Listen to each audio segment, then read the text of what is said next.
Section 5.5, like I said, it's pretty similar to section 5.3.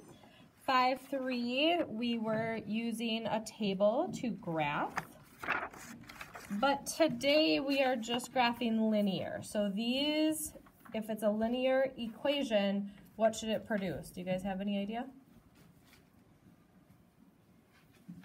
If it's a linear function or a linear equation, it should graph or produce a straight line.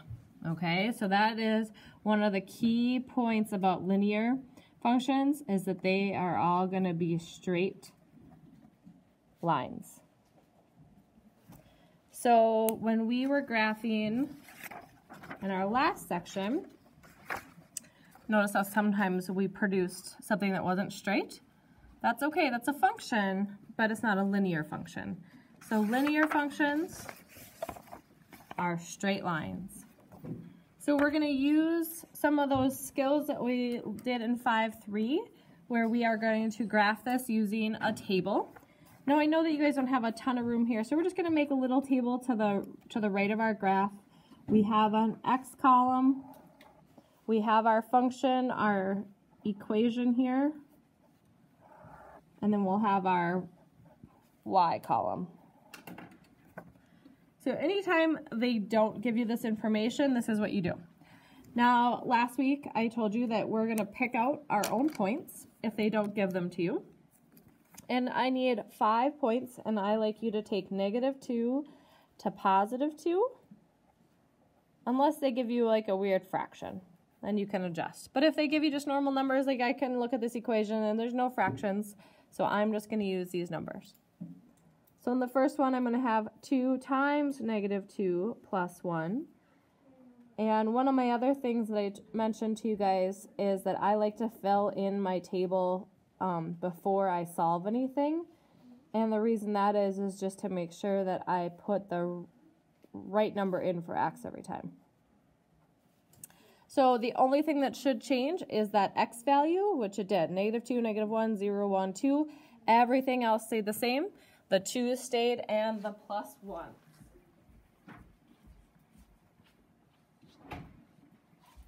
Okay, and now we can solve. If you're not 100% trusting yourself on your calculations, go ahead and use a calculator.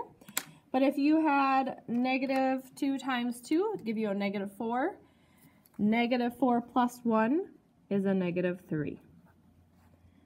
2 times -1 is -2. -2 plus 1 is -1. 2 times 0 is 0. 0 plus 1 is 1. 2 times 1 is 2. 2 plus 1 is 3. 2 times 2 is 4. 4 plus 1 is 5. Okay, so now we have an x, which is our input, and a y, which is our output, and now we can graph them. If you want to write them out as ordered pairs, you certainly can. We kind of are scrunched here. Usually I would put a third row on here, and I would have like an x, y column. So this first one is -2, -3. So -2, 1, 2, 3. On this graph, every box is a unit. Then I have -1, -1. So left 1, down 1. Then I have 0, 1. So I don't move at all, but I go up 1. 1, 3. I move over to the right 1, up 3. 1, 2, 3. And then 2, 5. So 1, 2, 1, 2, 3, 4, 5. And then you connect your dots. Now, because today we are working with linear, they all should form a straight line. So if it doesn't form a straight line, you should go back, make sure you did your calculations right.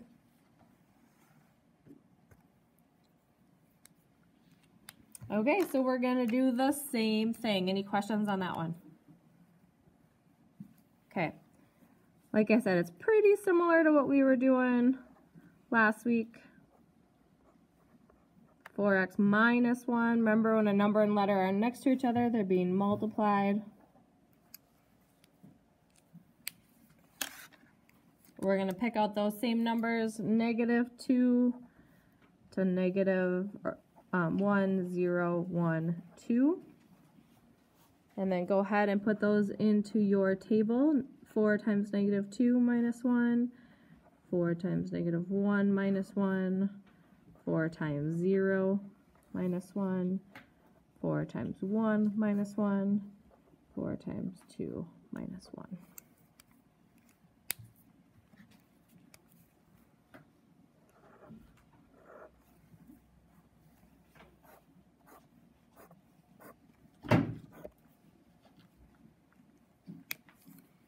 Okay, 4 times a negative 2 is going to give us a negative 8. If you have negative 8 and you take away another one, it's going to give you a negative 9. 4 times negative 1 is negative 4. Negative 4, take away another 1, is going to be a negative 5. 4 times 0 is 0. 0 minus 1 is negative 1. 4 times 1 is 4. 4 minus 1 is 3. 4 times 2 is 8. 8 minus 1 is 7. So now we should be able to go to our graph. Negative 2, negative 9, negative 1, negative 5. So 1, 2, 3, 4, 5. 0, negative 1, 1, 3.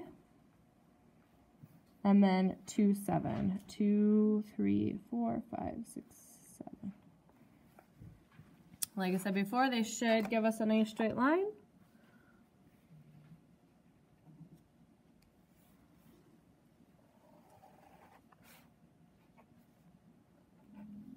And there we go.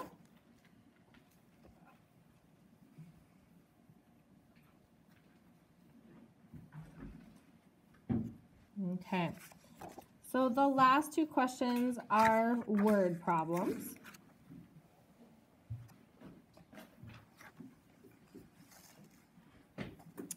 And this one says, for every degree that a temperature increases on the Celsius scale, the temperature increases by 1.8 degrees on the Fahrenheit scale. When the temperature is 0 degrees Celsius, it is 32 degrees Fahrenheit. Write a linear function that describes the relationship between the Celsius and Fahrenheit scales. Then make a graph to show a relationship. So this one is a little bit complicated. They don't give you a starting formula or an equation, okay? But we're going to write a y equals equation. So what's going to help us here, though, is that we are going to write a y equal equation for the Celsius scale. So we are looking for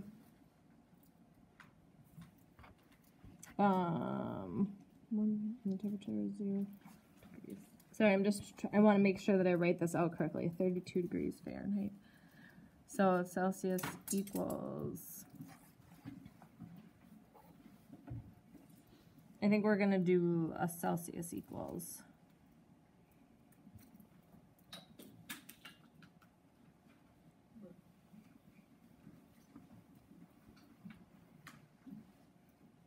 Well, let me spin that around.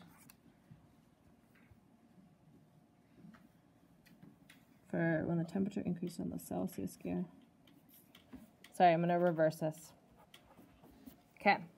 I just had to think about this in terms of my input and my output. And this says the temperature increases 1.8 degrees on the Fahrenheit scale for every degree Celsius. So when the temperature is 0, it's 32. So we're already going to start at 32 degrees Fahrenheit. And we're going to add. Okay, what are we going to add? We're going to add 1.8 degrees for every degree of Celsius. So it's going to be like 1.8 degrees times C. So if it's 1 degree Celsius, we're going to take 1 times 1.8 and add it to 32. Okay? If it's 2 degrees Celsius, we're going to take 2 times 1.8 and add it to 32. So in terms of x and y, it's going to look like this. But sometimes it's easier to write it out in Fahrenheit and Celsius first, just to kind of help us out. So I'm going to make a table. I'm going to ask you guys a couple questions, okay?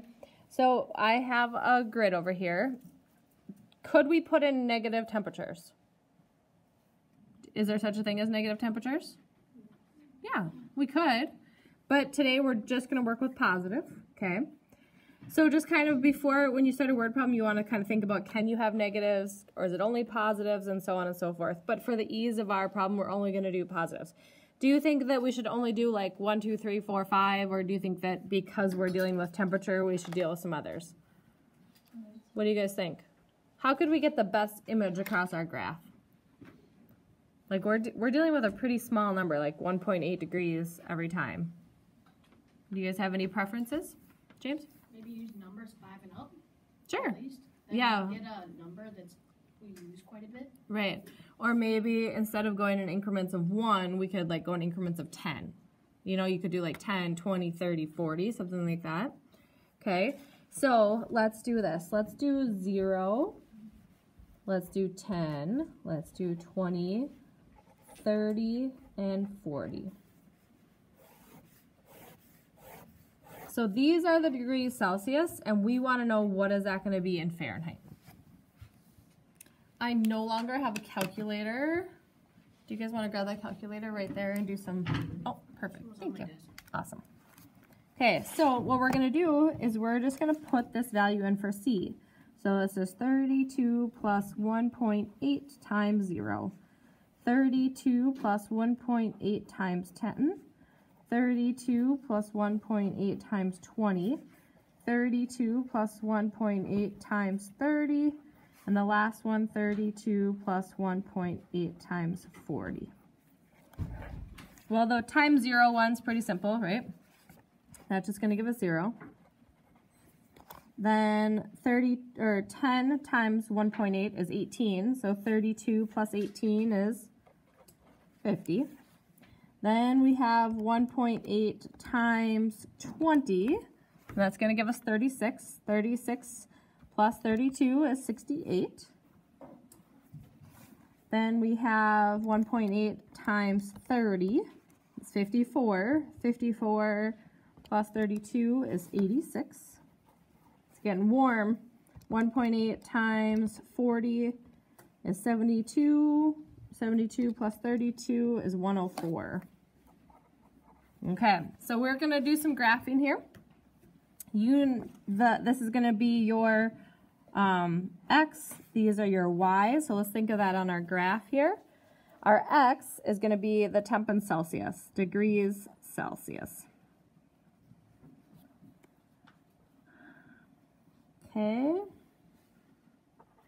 And then this is the degrees Fahrenheit. So if I were to plot these points, it'd be 0, 32, and I have to go up to 104. So let's think about what we go up by, just to make sure we can kind of do this as accurate as possible. So I would maybe go up by 10, 20, 30, 40, 50, 60, 70, 80, 90, 100. I have room to go up to 100. So 10, 20, 30, 40, 50, 60, 70, 80, 90, 100. When I do this, I mean 32, I'm not going to be able to put it right on the line, but we can certainly get it pretty close. Along this line, I'm going to go up by 10s as well. So this is 0, 10, 20, 30, 40, 50, 60. I don't need to go any further. So the first one is 0 and 32. So 32, if this is 35, 32 is going to be just above the 30. The next one is going to be 10 and 50, so that's a nice number. We have 20 and 68. So 68 is going to be right below the 70. 30 and 86. Well, if 85 is right in the middle, 86 is going to be just a tiny, teeny bit above it. And the last one is 40 and 104. So if I did 40 and 104, you're just going to estimate there. How do my dots look? Do they look pretty straight? I think so. So you just have to understand that in these real world situations, you might have to do just a little bit more estimating. But using this graph, you could then, instead of having to calculate every single time, you could use the graph to kind of gauge how hot it was going to be, depending on the degrees in Celsius.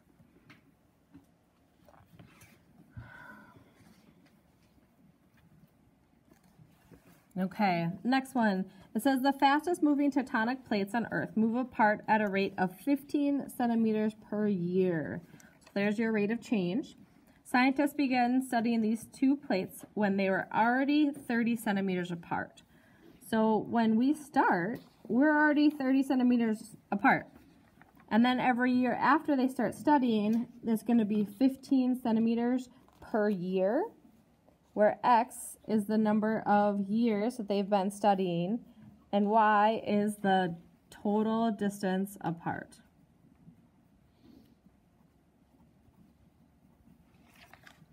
Okay, so it says write a linear function, then make a graph to show the movement over 4 years. So they did tell us they want the movement over 4 years, right? So question for you, do we have negative numbers? Because our X, our input is what? Years. So we're not going to have negative years, right? And they want over 4 years. So what number should I put in for X? Yeah. 4. What else? Pardon? You don't know? If I'm going to graph, how many numbers should I try to have? 4 or 5, right? Okay, so what if I start with 0? I'm going to do it over 4 years, right? 1, 2, 3, and 4. So I want you guys to think about, like, what would be logical to put in there for our X values?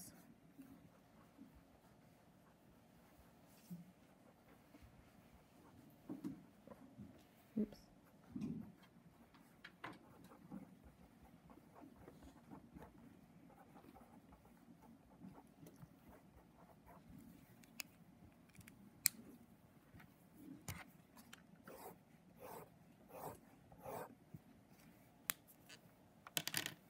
So then we can do the math. 15 times 0 is 0. 30 plus 15 is 45. 15 times 1 is 15 plus, oh, sorry. I was jumping ahead. This is 30. This one would be 45. 15 times 2 is 30. 30 plus 30 is 60. 15 times 3 is 45. 45 plus 30 is 75. And then 15 times 4 is 60. 60 plus 30 is 90. So on our years, on our X's, they just have to go up to 4. But on our Y's, this is our Y, they have to go up to 90. So again, we know that we can fit to 100 on here. So 10, 20, 30, 40, 50, 60, 70, 80, 90, 100. And then we can just do 1, 2, 3, 4. And it's always helpful to be like, okay, this is years, this is centimeters apart. The more explaining to yourself, the better that probably goes. So then at 0, which is right here, we were already at 30. That's our starting point. At 1, we were, at 45, not here, sorry. At 2, we were at 60, so follow up from 2. At 3, we were at 75. And at 4, we were at 90.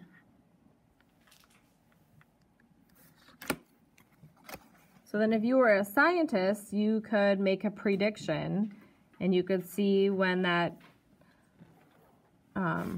distance was going to be a certain length or do whatever. But you could use the graph to make a prescription or a prediction, or to show. Like, graphs are great visual tools.